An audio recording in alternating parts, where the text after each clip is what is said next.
Hey everyone, Scott here to discuss The Lincoln Lawyer, not the TV show, but the movie starring Matthew McConaughey, Marissa Tomei, Ryan Phillippe, Josh Lucas, John Leguizamo, Michael Pena, Bryan Cranston, and William H. Macy, directed by Brad Furman.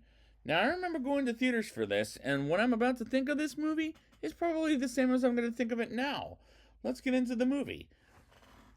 We open with a lawyer named Mick Haller, played by Matthew McConaughey, arriving with his client at the courtroom and defends Harold while he chats and walks with Val Valenzuela, forgive me if I said that wrong, played by John Leguizamo, giving him an assignment to defend Louis Rowlett, played by Ryan Phillippe, as he believes he's not a criminal and he has to hold off on Harold. Next thing you know, Mick goes to Inglewood, which is in Los Angeles, as he's driven in the backseat by Earl Oz at a motorcycle gang led by Eddie, stopping Mick to talk with him about Harold's case and asks him for 10 grand, and Eddie gives it to him and counts it by rolling it around the envelope. And I really like this character of Mick Haller, as he's very smart as a lawyer, and Matthew McConaughey plays it very well. Mick visits Lewis in jail and learns about him, and the next scene comes and asks Maggie McPherson, played by Marissa Tomei, going against each other as she defends a woman named Gloria, while Mick defends Lewis as he... No, that's not right. She sends...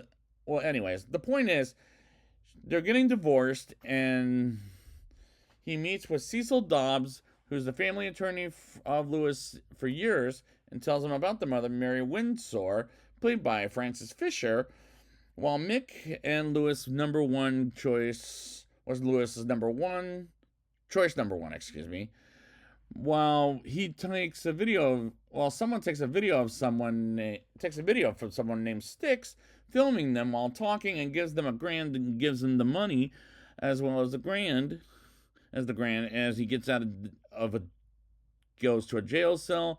He meets with the woman client of his who got in jail because of a drug dealer named Hector. And I like the movie thus far, as this is well acted. This is a well acted movie with some great characters. Mick meets Lewis with the investigator Frank Levin, played by William H. Macy, as they meet with Mary and Cecil in an office, as Lewis explains what happened between him and Reggie Campo, who's played by an actress whom I remember falling in love with in a terrible movie called The Invisible. Not The Invisible Man, but The Invisible from 2007. Her name is Margareta Laviva, something like that. Forgive me if I said the name wrong. As he gives him her address, and he comes to the place and hits on him. And she hits on him, I'm sorry. I should have said it like that. And she calls the cops and gets him in jail. And I like the characters thus far, as they're well casted and, again, well acted from start to finish, as they go through every single detail while Frank and Mick talk in the bar, as they're joined by Maggie, and Mick is being driven home by Maggie. And I'm honestly a sucker for courtroom thriller/dramas, as they thrill and entertain me in general.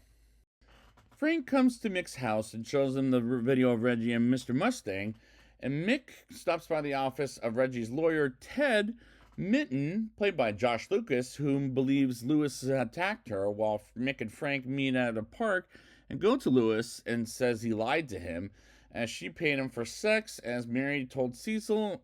And based on this, I have a strong feeling Lewis is the bad guy in this movie, because how many movies has Ryan Phillippe played the bad guy, as it's obvious, but I'm still going with the movie at this point, as I was waiting to find out how he'll get caught by the end of the movie, as Mick picks up his daughter from Maggie's house while he talks with the hard-ass cop, Detective Curlin, and the dialogue written in this movie is great to listen to.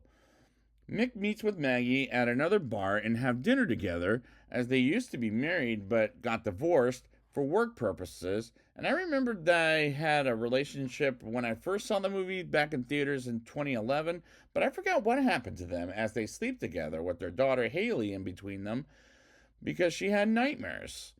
And she looks at the photos of Reggie all bruised up, and I know what that's like, as I had nightmares about things too. As he looks at files of Jesus Martinez, played by Michael Pena, as we flash back to his case, and he was facing death row for throwing a knife in the river, as he didn't want to go to jail for something he didn't do.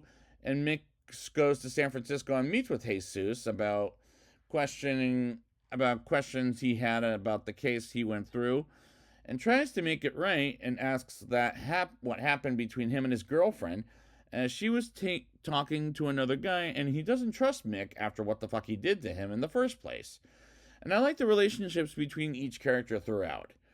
Mick goes back to Los Angeles, excuse me, and goes to the residence of Frank, and has a meltdown of some kind, and Mick believes he's defending a criminal who got Jesus in jail in the first place, as we saw a few minutes ago. Lewis was the suspect in the situation, and he gets home calling Frank, as he explains how he's got the picture, as he gets home and sees it's been broken into by Lewis, as he's involved in the crime between him and Jesus, and he says he killed her. And I didn't think he was going to confess Mick, as Mick kicks Lewis out of his house, as this motherfucker is in a dangerous place. And I knew he was the bad guy, but not like this. Mick and Lewis go to court with Ted and Reggie, as she was a hooker who targeted him in his business to begin with. While at Haley's soccer game, Maggie comes by and tells Mick Frank and his doggy are dead. And we see Detective Langford, played by Bryan Cranston, as Mick brings up when he retires. When does he retire? So the day after 18 months, he'll kick his ass, as he goes to Val and explains what the fuck happened to Frank, and asks Val about it, as he believes he did it, which he didn't, as it'll be explained at the end of the movie, while Maggie takes Mick home and talks about guilty or not guilty, as Lewis is pure evil, and she tells him to not do anything stupid, as he wakes up the next morning and he explains Jesus was innocent, and calls Detective Sobel, a lady cop whom we met earlier, about a message Frank left to Mick before he died. And Frank used to be a cop, and I'm like, oh shit. This movie is getting intense, and at this point, I was on the edge of my seat.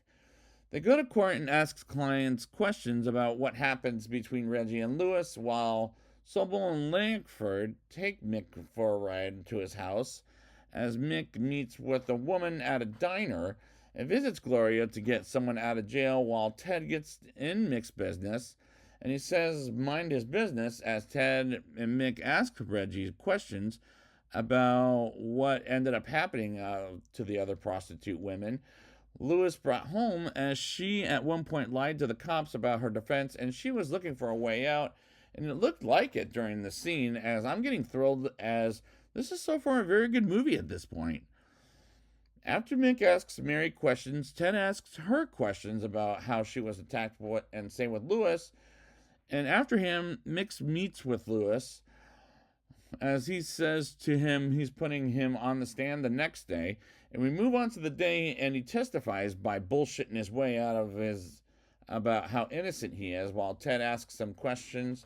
And the session is done for the day, as Ted asks if he could bring in more witnesses, and next day comes and asks his assistant and Maggie to stop by the courthouse, as Ted doesn't tell the truth about getting a snitch to testify, as someone named Dwayne, whom Lewis never talked with, but testifies against Lewis. And I have a feeling Ted is bullshitting around at this point, and it makes him look like an idiot, as he was completely idiotic. Mick asks how many times Dwayne has snitched about his jailmates. 4 times, and he realizes something is up with the case, as Lewis said he never said a damn word to Dwayne, while he testifies as his assistant comes in, and Dwayne thinks Mick's assistant is attractive, as Mick asks Dwayne to read about his past in the year 1997, as this has nothing to do with the case, and the judge yells at Ted for pulling the stunt off, as this motherfucker is an idiot at this point, and the jury reaches its verdict and they dismiss the charges, and Mick gets the detectives to arrest Lewis for attempted murder. And Mick tells him it's time to find a new lawyer, and that was genius, as this movie pulls off the twist as it works great. Mick drives away with Earl and tells him about the favor he asked him of him earlier in the film. And we move on to Mick getting home and hears the message from Frank and gets a call from Maggie saying Lewis got out of police custody and asks Val for a favor to track Lewis because Mick believes he's getting threatened by Lewis as he stops by his place, and he gets home and talks with Lewis about how he should turn around and leave until Eddie and his motorcycle gang come by and the place and beat up on Lewis, as he learns Jesus was innocent and Lewis was guilty as hell, and Mick tells the motorcycle gang to put him in the hospital and nothing more. And Mick goes to his house and finds Mary has a gun, and he tells her 3 times to get the hell out of his house, and she shoots him down and confesses she's the one who killed Frank, and he shoots her dead. As he gets to the hospital, and he leaves the hospital the next day, and Jesus is out of jail, and Earl gets him out of the hospital, and Eddie, as the motorcycle gang and his motorcycle gang come visit Mick and asks about Harold and says he'll get him out for free, and they take off. As the climax was great, as this movie was a great time at the movies, as I was entertained. But how entertained was I? Let's find out in a rating, shall we? I'll give this movie a 8.0 out of 10. Matthew McConaughey plays the character of Mick Haller very well, and I like the characters as they were all casted and well acted. And I'm honestly a sucker for courtroom thrillers / dramas, as they entertain me in general. And how many movies has Ryan Phillippe played the bad guy? As it was obvious, but I went along with the movie as I was waiting for how he'll get caught by the end of the movie. Dialogue written in this movie was great to listen to, and I liked the relationships between each character throughout. And the second half tells me this movie was getting intense. Like, I was on the edge of my seat during then, and I was getting hooked into this movie. This was a very good movie with a stellar cast, with some good performances, as the twist was a genius move. And this movie pulls it off great, as this is a solid recommendation, as this movie was great, and I was entertained throughout from start to finish. And one more time, I'm a sucker for courtroom movies in general, so I had a great time. So I would like to thank you guys for joining me for this review, and until then, I should make one announcement. For the people that live in LA, I'm sorry that you're going through all these fires, and I hope you guys, whatever you do, please don't die on me. Because I love going to LA at some points. See you later.